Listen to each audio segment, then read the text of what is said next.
Vamos lá. A primeira pergunta da live, inclusive, de Aragão, falou: na coletiva, deu a impressão que o Rogério Ceni poderia sensibilizar o Grupo City a antecipar o projeto. Acredito que a trajetória vencedora de Rogério Ceni como jogador possa fazer o Grupo City a antecipar a busca por títulos? Mas eu acredito que a classificação para a Libertadores pode, de fato, antecipar o movimento de qualificação do grupo, né? É assim, se fosse a Sul-Americana, seria a mesma força que eles iam contratar para a Libertadores? Não acho, né? O que a gente sabe aí é que a Libertadores, de fato, era um desejo... não estava nos planos classificar para a Libertadores. Quando a montagem de elenco vem muito para minimizar o impacto de rebaixamento, né? Ninguém quer passar o sufoco que passou no ano passado. E aí o que a gente ouve falar é de modelos matemáticos que eles têm, e quando fizeram a primeira montagem, primeira simulação, lá no início do ano, deu ainda uma probabilidade de 18% de queda. E aí isso é recalibrado, isso aí eles entram com mais grana, entram com outras peças na contratação, e aí o modelo vai, roda e aponta algo em torno de 3% a 4%. Aí falou, não, agora dá para ir. Tanto que a gente não passou um risco de rebaixamento, nenhum momento do campeonato.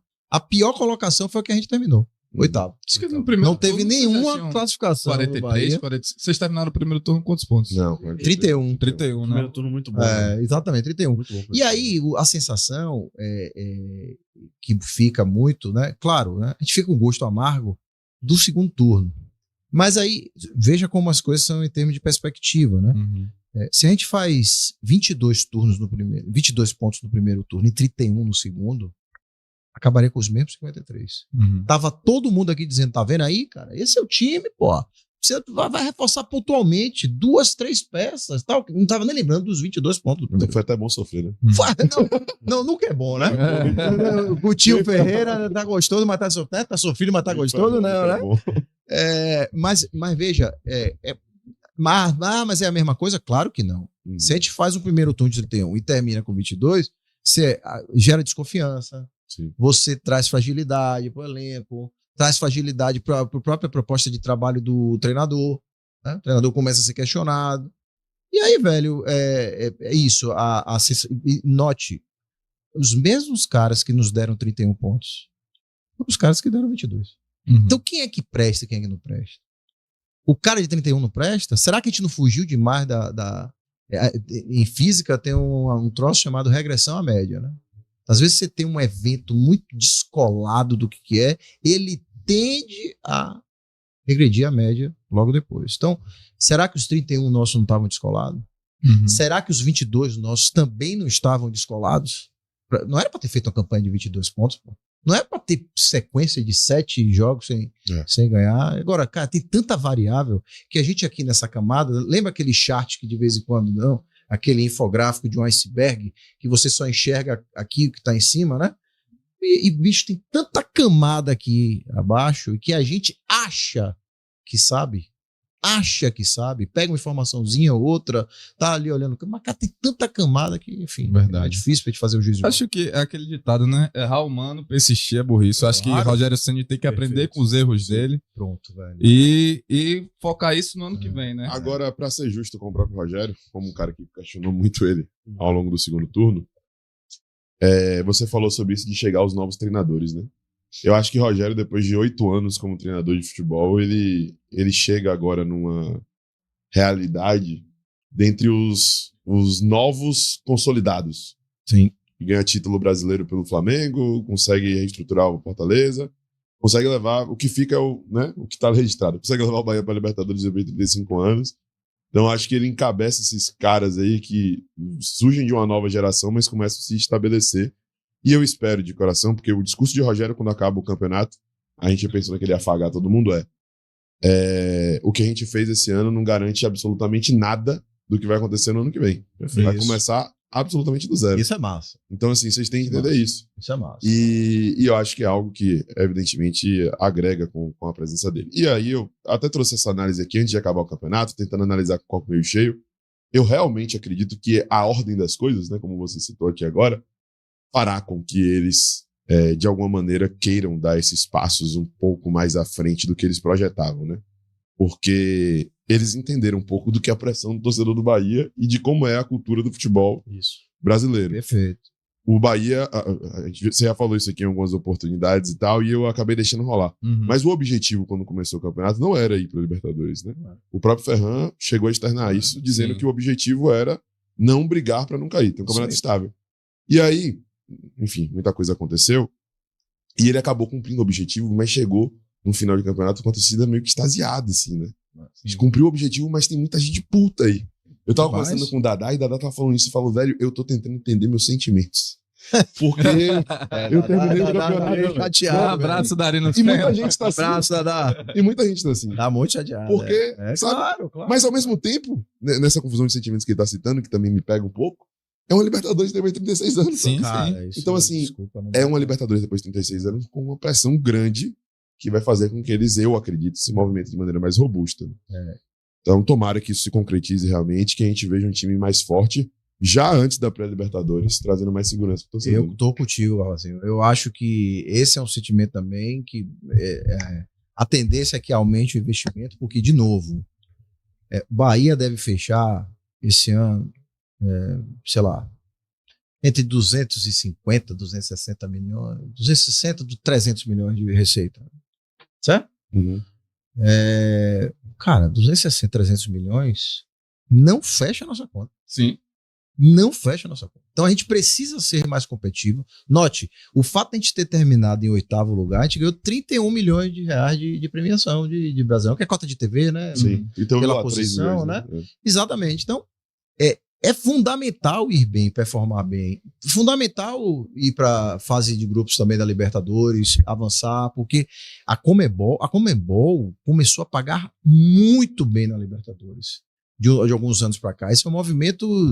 Copa do Brasil distante. Também. Copa do Brasil. Mas Libertadores é desproporcional.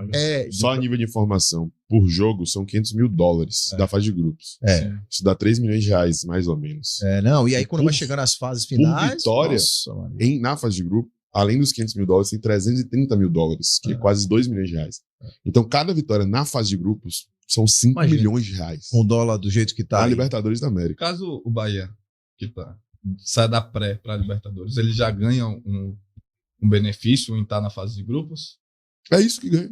Esse jogo que ele falou é desde o início. Né? Desde o início, então, desde a pré. Legal. Então, assim, ela tá pagando cada vez mais, CBF pagando cada vez mais na Copa do Brasil, né? Lembrando, né? Isso não fica limpo pro clube. O jogador abocanha 50% aí, tá? De premiação fica com eles aí, 50%, e às vezes em alguns casos até 60%. Famoso bicho. E olha, gordo. Então, mas veja, precisa fazer dinheiro desse jeito, porque nós somos um clube, no estado, somos uma SAF, né? O clube também tá lá, mas tô falando do caso da SAF, num estado pobre. Aqui não é a torcida do Palmeiras, que o ticket médio é alto pra caramba. Aqui não é a torcida do Corinthians, que você pode até uma presença muito mais forte na camada C e D, mas não estamos falando de São Paulo, 12 milhões de pessoas, pô. Então você tem rico pra caramba, você tem classe média pra caramba, você tem C, D, E pra caramba. Tem tudo em São Paulo. Então você consegue chegar e pegar lá no Itaquera 49, 48, sei lá quanto é cada jogo. Todo jogo e com o ticket médio muito mais alto. Sim. Palmeiras nem se fala, não é o ticket médio. Não. O nosso a gente não é. A gente teve uma renda agora de 1.900.000 e eu acho que já foi mais alto, exatamente. Não me lembro de uma renda não me lembro também. Desse tamanho. Quase 2 milhões. Aí já deve ser o efeito também do check-in, né? Claro, né? Então, veja, aí qual é o caminho pro Bahia? Ele performar bem em competição e, segundo, receita não recorrente. O que é receita não recorrente? Venda de jogador. Entendi. Precisa vender jogador. E vai vender. Vai ter que vender. E é isso que pode a gente botar na conta aí. E é isso que a gente vai começar a falar agora, tá, Matheus Barbaço? Só antes de Silvio, para continuar nesse assunto sobre a expectativa do ano que vem, porque estamos aqui um especialista em finanças. Claro. Vamos aproveitar. É comunicador, mas vamos aproveitar. Tem alguém que entende de finanças na área da comunicação da Bahia, tá aqui. Meu irmão, além da galera toda do futebol SA lá, claro. Inclusive, depois eu até perguntar pra onde é que vai o futebol SA ano que vem. Eu já tenho informações, viu? Porque o cara começa com o Cássio. Cássio falou um pouco. já deu spoiler, né? Cássio falou um pouquinho. Além disso, tudo isso que vocês comentaram, a gente também viu que o Bahia, o Grupo City, na verdade, fez investimentos acima do que era previsto de média no contrato de compra da SAF. Aliás, muito acima. Né? Se você fosse dividir pelo investimento ali, que seria 33. diluído em 15 anos, foi absurdamente acima. Não chega nem perto da porcentagem, né, dividindo pela quantidade de anos. E eles, ano que vem, podem aumentar mais ainda esse investimento, visto que os objetivos são maiores e a quantidade de competições também é maior. Né? São 5 competições a disputar no ano que vem. Você acha que esse número colocado em contrato, eles estavam meio perdidos quanto à realidade do futebol brasileiro, ou realmente foi apenas um número simbólico ali para ser um número mínimo? Perfeito. É isso aí mesmo? Referência. Você precisa de uma referência. Porque, veja, as pessoas, e eu mencionei isso na época em lives que eu participei, as pessoas, ainda comentei, as pessoas estão fazendo conta, achando que o grupo vai pegar 500 milhões, dividir em 15 anos e vai colocar 33 milhões por ano. Não existe isso. Não existe. Na verdade, é uma referência. E os 500 são referência. Por quê? Porque, veja, ele montou uma sociedade que tem 90% para rodar num país que é desenvolvedor, maior celeiro de talentos do mundo é o Brasil.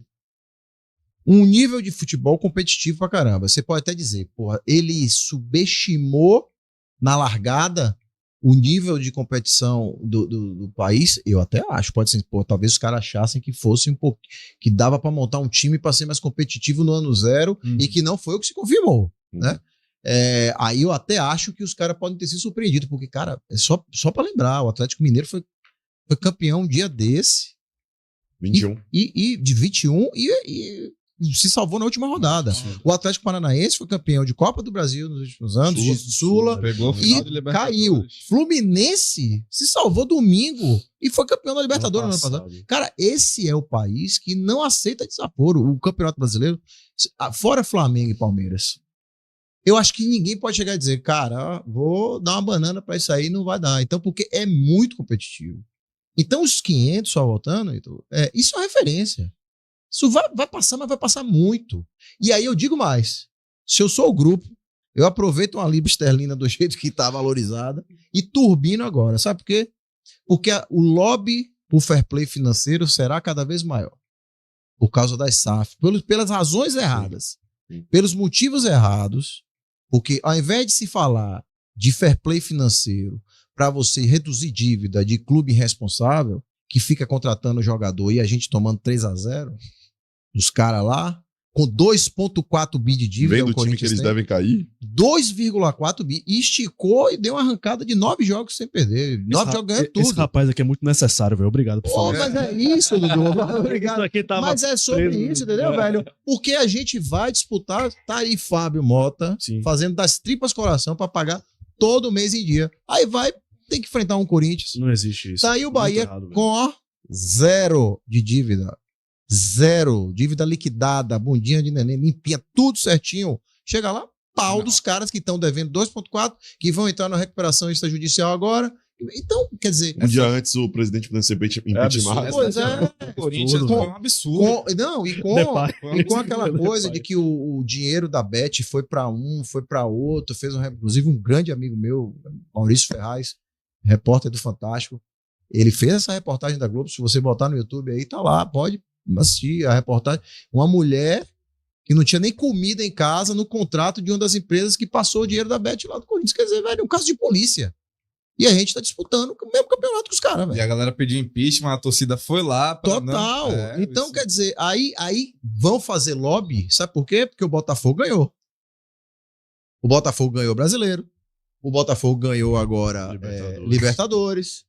Então, e ó que o Botafogo vai precisar arrumar a vida dele, porque ele tá apertado com o Lyon lá, ele tá apostando no IPO. O IPO é a abertura de capital, né, em bolsa. E ele já veio, o Texton já veio chorar, né? Falando, não tem como disputar com os sheiks árabes. Entendeu? Exatamente. Então, quer dizer, mas vai vir um lobby cada vez mais, a SAF. Não, porque é investimento. Então, velho, é claro, né? Eu tô falando, se fosse, uma reunião, sentou aqui na mesa do conselho, todo mundo conversando, e aí, gente, cara, vocês não conseguem antecipar um pouco mais esse investimento, não? Vocês não conseguem trazer mais ativo, não? Porque, veja, Yuri, o que é o investimento, né? Quando você coloca uma empresa, é acima de tudo a alocação de recursos.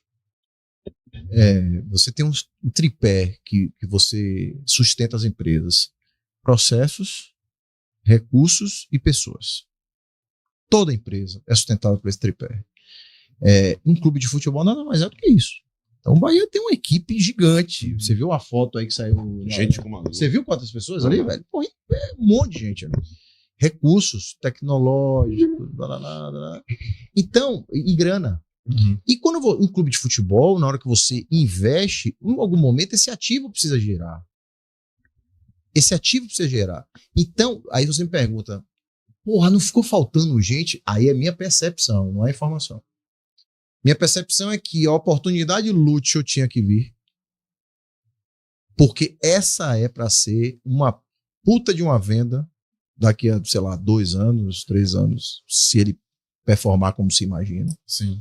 E isso represou, bateu no orçamento já e os caras engessaram, não conseguiram. Então assim, pô, contrata 3 ou pega o Lúcio aqui e a gente segura porque já fez um primeiro turno bem. Para mim, de novo, não é informação, isso é uma percepção. Sabendo ali, porque às vezes, pô, foi 60 milhões o que se comenta, né? A gente não tem um número 65, nunca firme, 65. Se você pega 65 e faz um investimento desse, você já travou o restante de orçamento, de budget do ano, de orçamento do ano, né? Então, é uma percepção que isso faz. Então, na verdade, é uma alocação de ativo, é uma alocação de recurso ali, como é que você contrata para fazer girar. Isso a gente vê, né, a distância do que é o Bahia do que é o Vitória hoje. Porque o Lúcio foi 65 e Janderson foi 5 e foi a maior do Vitória. Não é? Fala galera, você acabou de assistir um corte do canal Zona Mista. Estamos ao vivo toda terça-feira às 20 horas no YouTube e você acompanha tudo, inclusive o próximo convidado no Insta do Zona.